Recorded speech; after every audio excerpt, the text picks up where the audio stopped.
بے ہوش کا کیا حکم فقہا نے نقل کیا ہے۔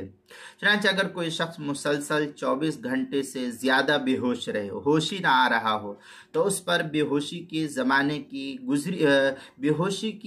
زمانے کی جو نمازیں ہیں وہ نمازوں کی قضا کرنا اس کے ذمہ لازم اور ضروری نہیں ہے۔ البتہ اگر بے ہوشی ایک دن رات کے اندر ہو، پھر افاقہ ہو جائے، اس کو صحت ہو جائے، تو گزری ہوئی نمازوں کی قضا بھی اس شخص پر لازم اور ضروری ہوگی صحت کے بعد۔ چنانچہ در مختار میں ہے ومن جن او اغما علیہ یوما ولیلہ قد الخمس وان زادت وقت صلاۃ سادسہ لا للحرج۔